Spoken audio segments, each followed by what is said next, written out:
Aloha. Have you been wondering what is meant by the term memory book? This video will answer this question by showing what a memory book, a book typically made by the 50th reunion class at Punahou School, is and looks like. By watching this video, you will get a better understanding of how your memories, pictures, and updates can fit into Punahou's 50th reunion memory book. So let's get started. As a long-term Punahou Archives volunteer, I've reviewed dozens of 50th reunion memory books. They're fascinating glimpses into school history and are often used in current research efforts. Of the books I've seen, one of my favorites is the one produced by the class of 1967. And here it is. It's Reflection 67, Punahou School Class of 1967 50th Reunion. I'm going to use it as my example for you of what makes a great memory book. Let's start with size. How big is this book? Smaller than our 1974 Oahuan, but bigger than our Na'opio yearbooks, 163 pages in length. Let's open it up. Just inside the covers are printed the names of class members, kind of a nice way to bring you into the publication. Getting further into the book, there's a dedication. The 1967 Oahuan was dedicated to the class's dean, Tom Metcalf. This memory book is dedicated to the class's parents and Punahou teachers. Contents are next listed, then the story begins to be told.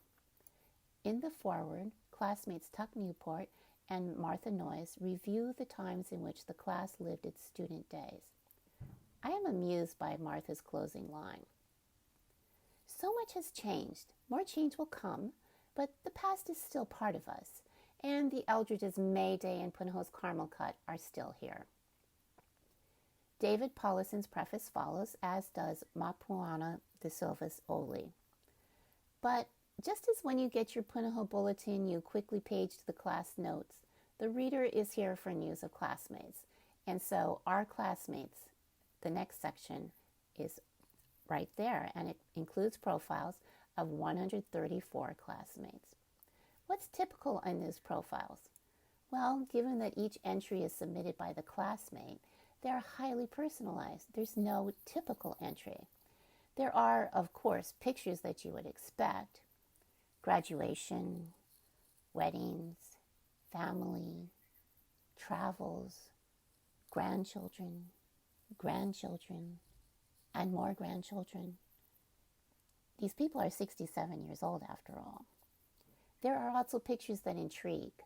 A Girl Scout troop, middle school cheerleaders, selfies in the mirror, fish catches, even Kui Lee. Then there are the stories. There's Nancy who, 6 days after graduation, was in New York City singing on stage with the group Up With People.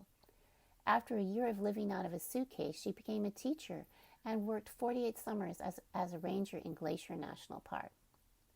Then there's Henry Kapono Kaihui, who wrote that his world changed when he entered Punahou in 8th grade. He was, quote, like a fish out of water. He had to wear shoes every day. He gives much credit to his coaches and to, quote, Kui Lee's performance at Dillingham Hall that was a game changer. I would realize after Punahou. And then there's the younger sister who wrote her brother's entry because he was suffering from early onset Alzheimer's. Interestingly, 7 of the classmates featured worked at Punahou. Bob Tam, Suzanne Sato, Ron Gould, Jane Earl Dabrowski, Kai Davis Nelson, Barb Young Morgan, and Lori Ehrman. Wow. If you, like I, were a Punahou parent, you know and interacted with many of these people. Talk about a class that paid it forward. But there are more stories to be told. There are stories of those who passed away. Punahou 67 tells 46 of them in this book. Note, as I speak to you on December 31st, 2023, Punahou 74 currently has 45 who have passed away. Deceased classmates are remembered with an entry or entries penned by other classmates or formal obituaries. The information is interlaced with stories of parents, favorite hangouts, and teachers. Some of the more interesting content is actually from former girlfriends and boyfriends. The classmate and the memorial are 180 engaging stories to read. They represent 45% of the 401 students who graduated in 1967. They really give you a good feel for this class. The book closes with Tom Metcalf writing an afterword to what he calls his favorite class. No secret to me, he told me the same when I interviewed him for his Punahou oral history. As I close and send you to write your own entry for the Punahou 74 50th Reunion Memory Book, I leave you with this.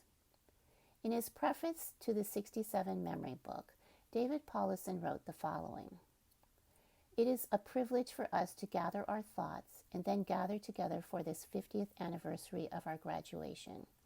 It is a worthy venture for us to attempt some meaningful accounting of our own lives and some meaningful recounting of the lives of friends whom we have lost. I hope that this book of remembrance brings you both a high degree of pleasure and a rightful sorrow. I hope that it contributes to our time together being rich with people, events, and places worth remembering." Wow. Words worth thinking about. In its own memory book, Punahou 74 can write its own story of our people, our events, and our places worth remembering, but only if stories such as yours are included. Please make sure your story is included. I know I look forward to reading it. Thank you for watching.